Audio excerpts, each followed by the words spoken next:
আচ্ছা, কি বলছিলাম, হ্যাঁ, যে এই growth of sociology and social anthropology, ভারতবর্ষে সমাজতত্ত্ব এবং সামাজিক নৃতত্ত্বের বিকাশ, এবং এটা শুরু হয় মূলত ব্রিটিশ শাসকদের হাত ধরে।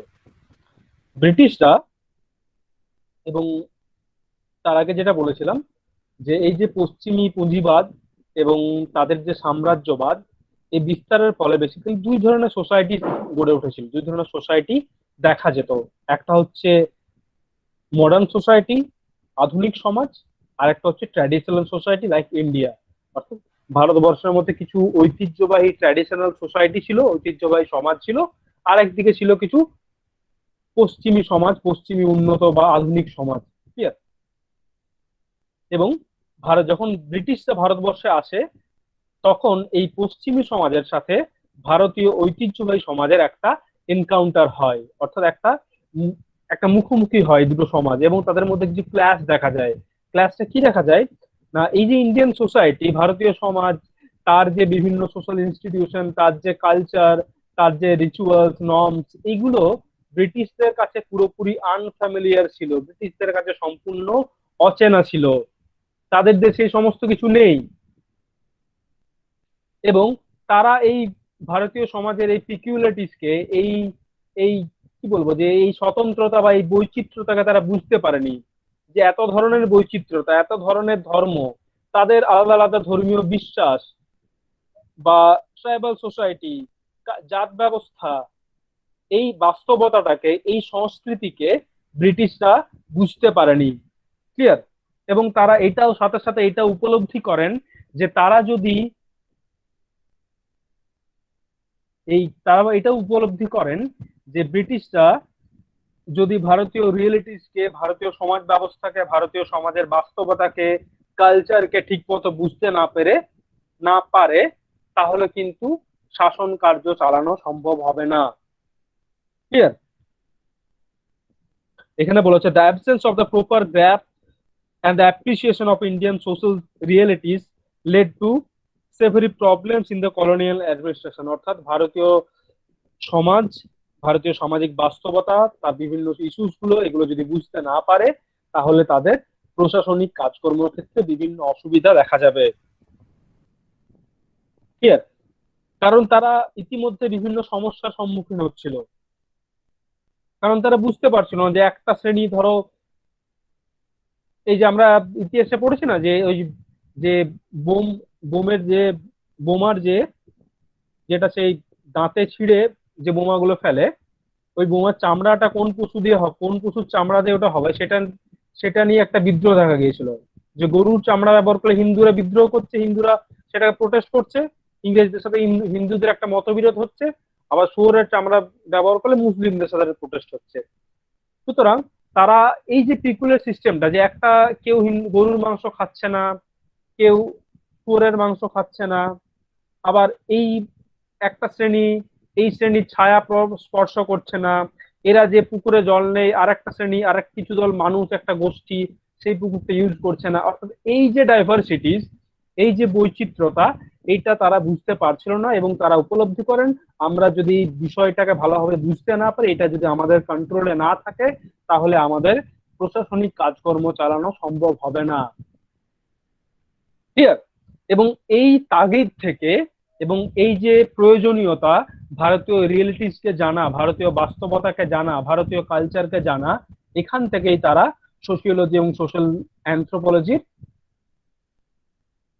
প্রয়োজনীয়তা উপলব্ধি করেন, যে ভারতীয় সমাজ ও সংস্কৃতিকে বুঝতে হলে, জানতে হলে সমাজতত্ত্ব এবং সামাজিক নৃতত্ত্ব পাঠের প্রয়োজনীয়তা রয়েছে। এবং মূলত এই অ্যাডমিনিস্ট্রেটিভ বা প্রশাসনিক কাজকর্মের কে চালনা করার জন্য সেই ইন্টারেস্ট থেকেই কিন্তু মূলত এই সোশিওলজি, সোশ্যাল অ্যানথ্রোপোলজির গ্রোথ শুরু হচ্ছে। এই সময় বিভিন্ন এই প্রশাসনিক নেতা যারা আছেন, প্রশাসক যারা আছেন, তারা বিভিন্ন এই ব্রিটিশ প্রশাসকরা, বিভিন্ন যারা শিক্ষাবিদ রয়েছেন, বিভিন্ন যারা সোশ্যাল সায়েন্টিস্ট রয়েছেন, তাদের ভারতীয় সমাজ স্টাডি করার কথা বলেন। ক্লিয়ার? এরকম বিভিন্ন স্টাডি বা অধ্যয়ন শুরু হয়। যেমন ধরো বলা হয়েছে যে বার্ডেন এন্ড পাউলের land system in British India, Risley the peoples of India, বা নেসফিল্ডের কাস্ট এন্ড ট্রাইবস এর উপর যে গবেষণা, এই প্রত্যেকটা গবেষণা এই ব্রিটিশ অ্যাডমিনিস্ট্রেটিভের হাত ধরে শুরু হয়। কিন্তু এই যে কাজগুলো, এই যে গবেষণাগুলো, এই গবেষণার মুখ্য উদ্দেশ্য ছিল ভারতীয় সমাজ সম্পর্কে কিছু ডেটা তুলে ধরা ব্রিটিশদের কাছে, যাতে ব্রিটিশদের শাসন কার্য পরিচালনা হয়। অর্থাৎ একটা ওয়েস্টার্ন পার্সপেক্টিভ থেকে, পশ্চিমী পার্সপেক্টিভ থেকে, দৃষ্টিভঙ্গি থেকে ভারতীয় সমাজকে ব্যাখ্যা করার বা তুলে ধরার চেষ্টা শুরু হয়। ক্লিয়ার? অর্থাৎ যেটা বলেছে যে এটার মুখ্য উদ্দেশ্য ছিল যে পশ্চিমী যে অ্যাডমিনিস্ট্রেশন রয়েছে, ওয়েস্টার্ন যে অ্যাডমিনিস্ট্রেশন রয়েছে, যে প্রশাসন রয়েছে, যে প্রশাসন পরিচালনা করার জন্য যা যা ডেটা লাগছে, যা যা তথ্য প্রয়োজন, সেই তথ্যগুলো এই সার্ভের মধ্য দিয়ে বা এই সার্ভে বলা চলে মধ্য দিয়ে সেগুলোকে তুলে, এই স্টাডিগুলোর মধ্য দিয়ে তুলে আনা। ক্লিয়ার? ভারতীয় সমাজ, ভারতীয় সংস্কৃতি, তাদের স্বতন্ত্রতাকে জানা, এগুলো কিন্তু এদের মুখ্য উদ্দেশ্য ছিল না। তাদের মুখ্য উদ্দেশ্য ছিল যে কিছু ইকোনমিক, সোশ্যাল এবং রিলিজিয়াস লাইফ সম্পর্কে কিছু ইনফরমেশন গ্যাদার করা। অর্থাৎ ভারতীয় সমাজের অর্থনৈতিক, সামাজিক বা ধর্মীয় জীবন সম্পর্কে কিছু তথ্য তুলে ধরা, তথ্য তুলে আনা, যে তথ্যগুলো তাদের ইন্ডিয়ান রিয়েলিটিস বা ভারতীয় সমাজকে বুঝতে সাহায্য করবে। ক্লিয়ার? বোঝা গেল বিষয়টা? বোঝা গেল এতদূর?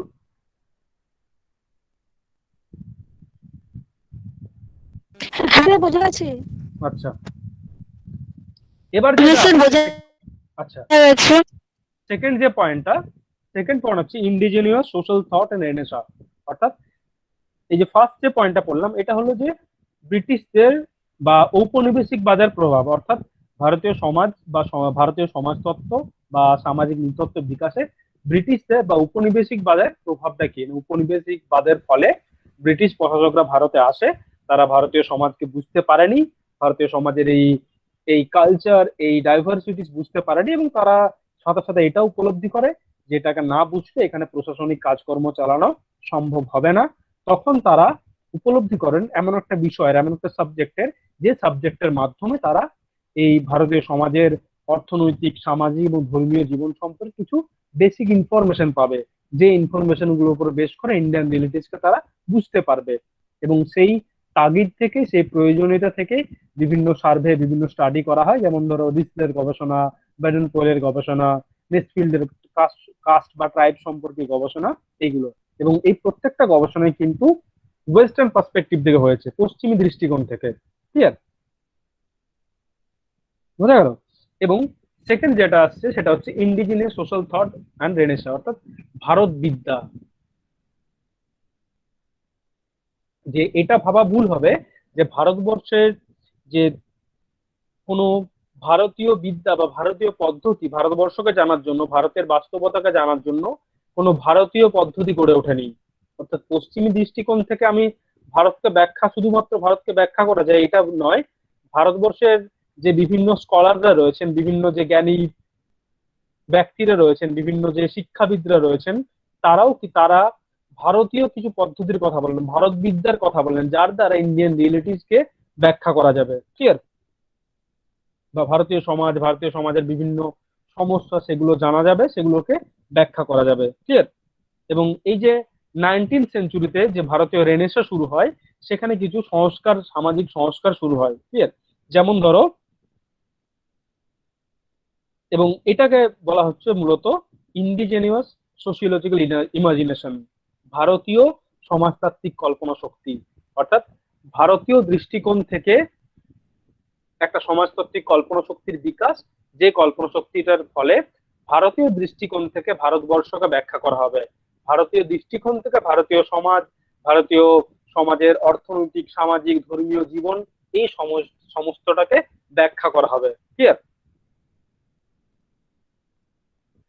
যেমন ধরো, আমরা যদি মানে পশ্চিমী দৃষ্টিকোণ থেকে ব্যাখ্যা করলে কি ফল্ট গুলো থাকবে। যেমন ধরো, আমরা যদি রিলিজিয়নকে, ধর্মকে শুধুমাত্র মার্কসিয়ান পার্সপেক্টিভ থেকে ব্যাখ্যা করি, যে ধর্ম একটা আফিম, তাহলে একটা আমার ধর্মের কিন্তু অনেক দিক আমরা পাচ্ছি না, অনেক দিক মিস করে যাচ্ছি। ধর্ম আফিম যেমন, তেমন কিন্তু ধর্মকে কেন্দ্র করে প্রচুর ভালো কাজও হচ্ছে। ভালো কাজ বলতে ধর্ম একটা আমাদের মধ্যে একটা বোধ তৈরি করে, আমাদের মধ্যে একটা আশ্বাস দিচ্ছে। বিভিন্ন যে এই যে ধরো আমরা লকডাউনে দেখলাম যে রামকৃষ্ণ মিশন থেকে প্রচুর পরিমাণে চ্যারিটি হচ্ছে, এগুলো হয়ে থাকে কিন্তু। সুতরাং একটা দিক শুধুমাত্র আলোচনা করা সেটা কিন্তু ভুল হবে, সেটাও কিন্তু একটা বায়াস আলোচনা হবে। অর্থাৎ সেজন্য বলছে যে ভারতীয় সমাজকে ব্যাখ্যা করার জন্য শুধুমাত্র পশ্চিমী যে দৃষ্টিভঙ্গি সেটা কিন্তু পর্যাপ্ত নয়। ভারতীয় সমাজকে ব্যাখ্যা করার জন্য ভারতীয় দৃষ্টিভঙ্গির প্রয়োজন। ক্লিয়ার? এবং এবং 19th সেঞ্চুরি রেনেসাঁতে কিছু ভারতীয় সমাজ সংস্কারকের আবির্ভাব হলেন, যাদেরকে বলা হচ্ছে, এবং তারা ভারতীয় দৃষ্টিকোণ দিয়ে ভারতবর্ষকে, ভারতের সমাজ ব্যবস্থা, তার যে রিচুয়াল, তার যে সামাজিক বাস্তবতা, সামাজিক জীবন, ধর্মীয় জীবন, এগুলোকে ব্যাখ্যা করার কথা বলেন। ক্লিয়ার? এবং তারা বিভিন্ন সমাজ সংস্কার করার কথা বলেন। যেমন ধরো ধর্মীয় যে সমাজ সংস্কারক রাজা রামমোহন রায়, কেশবচন্দ্র সেন, বিদ্যাসাগর, বিভিন্ন সোশ্যাল এবং মোরাল যে ফিলোসফার, অর্থাৎ নৈতিক বা সামাজিক যারা দার্শনিক, যেমন ধরো বিবেকানন্দ, রামকৃষ্ণ, বিভিন্ন রাজনৈতিক চিন্তাবিদ বা ফ্রিডম ফাইটার, যেমন দাদাভাই নৌরোজি, বালগঙ্গাধর তিলক, গোখলে, এই সমস্ত বিভিন্ন সংস্কারকের আবির্ভাব হয়েছিল এই সময়ে। ক্লিয়ার? এই সমস্ত বিভিন্ন সমাজ সংস্কার আবির্ভাব হলো, তারা ভারতীয় সমাজকে ব্যাখ্যা করার চেষ্টা করলেন এবং ভারতীয় সমাজের কি কি কি সংস্কারের প্রয়োজন রয়েছে। যেমন ধরো রাজা রামমোহন রায়, তিনি সতীদাহ প্রথা নিবারণ করলেন। বিদ্যাসাগর, তিনি বিধবা বিবাহ প্রচলন করলেন। অর্থাৎ হিন্দু সোশ্যাল সিস্টেম, হিন্দু জাত ব্যবস্থায় বা হিন্দু সমাজ ব্যবস্থায় কি কি ড্রব্যাকস রয়েছে সেগুলোকে তারা রিফর্ম করার কথা বলছে, সেগুলোকে তারা সংস্কার করার কথা বলছেন। ক্লিয়ার? এবং রামকৃষ্ণ মুখার্জি এদেরকে basically pre sociological reference group বলেছেন। এখান থেকে কোনো মানে সোশিওলজিক্যাল বা এদেরকে সোশিওলজিস্ট বলা যায় না, বা বিদ্যাসাগর বা বিবেকানন্দ এদেরকে সমাজতাত্ত্বিক বলা যায় না, কিন্তু এদের চিন্তাধারা একটা ভারত বিদ্যা গড়ে উঠতে সাহায্য করেছিল। যে ভারতীয় দৃষ্টিকোণ থেকে সমাজকে ব্যাখ্যা করা, সমাজকে বোঝার জন্য এদের যে চিন্তাধারা, এগুলো কিন্তু ভীষণভাবে সাহায্য করেছিল। তাই বলা হচ্ছে যে ভারতীয় যে ভারতবর্ষে সমাজতত্ত্ব এবং সমাজতত্ত্বের যে বিকাশ, সেক্ষেত্রে কিন্তু এদের একটা বেসিক অবদান রয়েছে। সেজন্য এদেরকে বলা হচ্ছে প্রি সোশিওলজিক্যাল রেফারেন্স গ্রুপ। এবং এদের মধ্যে আবার বিভিন্ন ভাগ রয়েছে বলতে এই যে লিবারেল রিফর্মিস্ট যারা রয়েছেন, তাদের একদল বলছেন যে পশ্চিমী যে চিন্তাধারা, পশ্চিমী যে ধ্যান ধারণা, সেটাকে পুরোটা রিজেক্ট করার কথা বলছে। যে পশ্চিমী দৃষ্টিকোণ থেকে কখনোই ভারতীয় সমাজকে ব্যাখ্যা করা যায় না। আবার আরেকটা দল বলছেন, যে আরেকজন কিছুজন, যেমন ডিপি মুখার্জি, তিনি ভারতীয়, তিনি বলেছেন যে ভারতীয় সমাজতত্ত্বকে ব্যাখ্যা করতে হলে তাকে প্রথমে ভারতীয় হতে হবে। আবার তিনি তার সাথে সাথে পশ্চিমী যে চিন্তাধারা, পশ্চিমী যে অ্যাপ্রোচ গুলো, সেগুলোকে পুরোপুরি ডিনাই করেননি। তিনি বলেছেন যে পশ্চিমী অ্যাপ্রোচ গুলোকে, অর্থাৎ ওয়েস্টার্ন যে কনসেপ্ট বা ওয়েস্টার্ন পার্সপেক্টিভ গুলো, সেগুলোকে ভারতীয় দৃষ্টিভঙ্গিতে, ভারতীয় দৃষ্টিকোণ থেকে ব্যাখ্যা করতে হবে সেগুলো। অর্থাৎ পশ্চিমী যে চিন্তাধারা বা পশ্চিমী সমাজের যেগুলো ভালো দিক, সেগুলোকে রিজেক্ট করার কথা বলছে। যেমন ওয়েস্টার্ন এডুকেশন, সায়েন্স, টেকনোলজি, এইগুলোকে ভারতবর্ষে ব্যবহার করার কথা বলছে। এগুলোর দ্বারা ভারতীয় সমাজকে ব্যাখ্যা করা বা সমাজ সংস্কার করার কথা বলছে। ক্লিয়ার?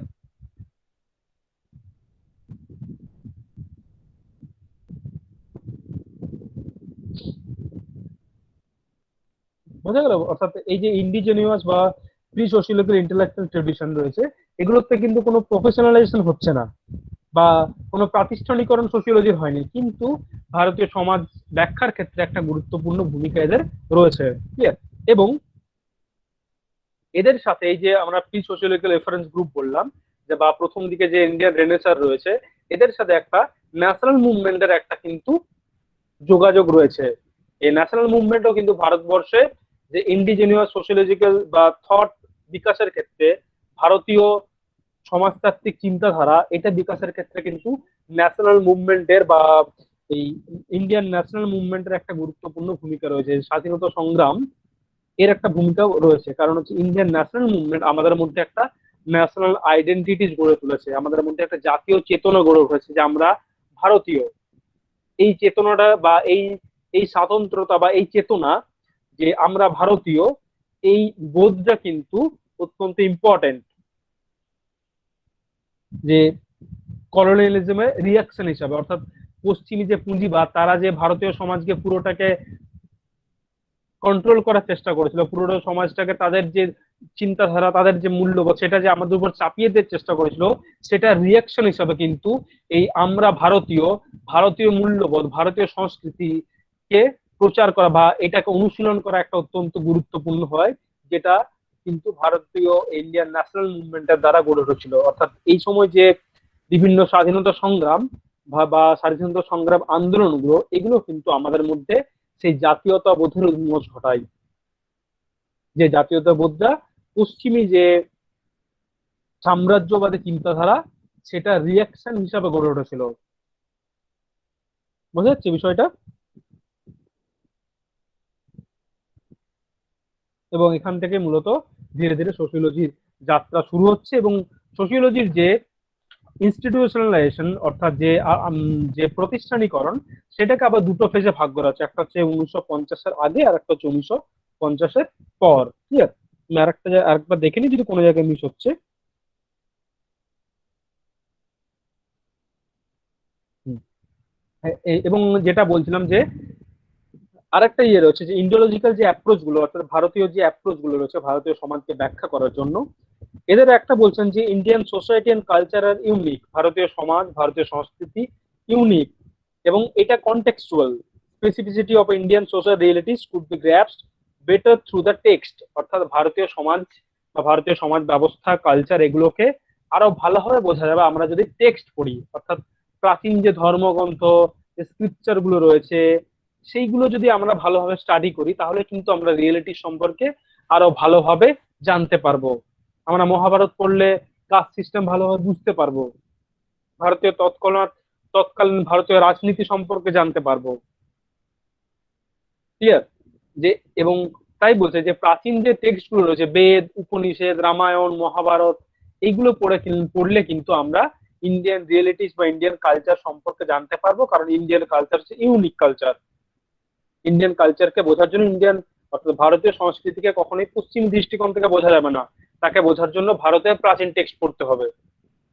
পশ্চিমীদের রিচলের কাস্টের, রিচলের যে পিপলস অফ ইন্ডিয়া বা নেক্সটফিল্ডের যে কাস্ট সম্পর্কিত যে গবেষণা, সেটা পড়ে আমরা কিন্তু ভারতীয় জাত ব্যবস্থাকে ততটা বুঝতে পারবো না, ততটা আমরা বুঝতে পারবো যদি আমরা প্রাচীন টেক্সট গুলো পড়ি, যদি আমরা মহাভারত পড়ি, যদি আমরা বেদ উপনিষদ পড়ি, কিভাবে কাস্ট সিস্টেম তখনকার দিনে ছিল, কিভাবে সেটা উৎপত্তি, সেগুলো কিন্তু আমরা ভালোভাবে বুঝতে পারবো। ক্লিয়ার? এবং এই অ্যাপ্রোচটা বেসিক্যালি গুরের, জিএস গুরের, তিনি বেসিক্যালি এই টেক্সটের মাধ্যমে ইন্ডোলজিক্যাল যে অ্যাপ্রোচ, ভারত বিদ্যার কথা বলেন, যে আমরা টেক্সট পড়ার মাধ্যমে, প্রাচীন টেক্সটের মাধ্যমে আমরা ভারতীয় সমাজকে ব্যাখ্যা করার কথা বলছেন। আবার ডিপি মুখার্জি, তিনি পশ্চিমী চিন্তাধারা বা পশ্চিমী যে অ্যাপ্রোচ গুলো, সেগুলোকে গ্রহণ করার কথা বলছেন, সেগুলো ভারতীয় দৃষ্টিকোণ থেকে ব্যাখ্যা করার কথা বলছেন। ঠিক আছে?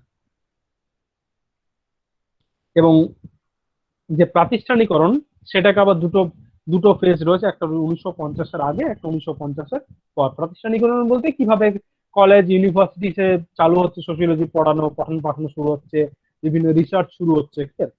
এবং এটা খুব একটা ইয়ে না, শুধুমাত্র ডেটা গুলো মনে রাখতে হবে, যে প্রথম শুরু হচ্ছে বোম্বে, ক্যালকাটা ইউনিভার্সিটিতে সোশিওলজি, সোশ্যাল অ্যান্থ্রোপোলজি, এবং সেখান থেকে আস্তে আস্তে লখনৌ ইউনিভার্সিটি, সেখানে কে পড়াচ্ছেন 1950 সালের আগে, বিএন সিল, জিএস গুরে, বিকে সরকার, ডিপি মুখার্জি, এরা অত্যন্ত ইম্পর্টেন্ট সোশিওলজিস্ট ছিলেন। এবং বোম্বেতে মূলত জিএস গুরের নেতৃত্বে সোশিওলজি পঠন পাঠন শুরু হচ্ছে। এবং পরবর্তীকালে এটা আস্তে আস্তে স্বাধীনতার পরও ক্যালকাটা ইউনিভার্সিটি শুরু হচ্ছে কেপি চট্টোপাধ্যায়ের আন্ডারে, সেখানে বিএন সিল, বিকে সরকার প্রমুখরা পরবর্তীকালে যোগদান করছেন। এবং 1950 সালের পর এটা আরো এক্সপেনশন হয়, আরো যেটা ব্যাপক ভাবে চালু হচ্ছে, যে ভারতের স্বাধীনতার পর সোশিওলজি শুধুমাত্র একাডেমিক ডিসিপ্লিন নয়, রিসার্চের একটা বড় সড়ো জায়গা হয়ে উঠছে। এবং তৎকালীন যে ভারত সরকার, তারা ভারতের যে বিভিন্ন ডেভেলপমেন্টের জন্য যে প্ল্যানিং কমিশন গঠন করা হচ্ছে 1952 সালে, সেখানে কিন্তু বিভিন্ন সোশিয়ালিস্টের মতামত অত্যন্ত গুরুত্ব পাচ্ছে, তাদেরকে নিয়োগ করা হচ্ছে সামাজিক পরিকল্পনা দেওয়ার জন্য। সে পরিকল্পনাটা বা কতটা ইমপ্লিমেন্টেশন হয়েছে, কতটা গ্যাপ রয়ে গেছে, কি কি সেগুলোর মধ্যে চেঞ্জেস করা যায়, সেইগুলো বোঝার জন্য সোশিয়ালিস্টদের অত্যন্ত ইম্পর্টেন্ট হয়ে যাচ্ছে, বা তাদের রিসার্চ গুলো বেসিক্যালি, যে policy maker of independent India pursue objectives of the economic regeneration and social development, অর্থাৎ বিভিন্ন যে পলিসি মেকার, সেখানে কিন্তু সোশিওলজি অত্যন্ত ইম্পর্টেন্ট ভূমিকা পালন করছে। এবং সেখানে এবং পরবর্তীকালে সোশিওলজির বিভিন্ন ব্রাঞ্চ চালু হচ্ছে, রুরাল সোশিওলজি, ইন্ডাস্ট্রিয়াল সোশিওলজি গড়ে উঠছে। এইভাবে এটা হচ্ছে মূলত 1950s এর পরবর্তীকালে। ক্লিয়ার? বোঝা গেল বিষয়টা?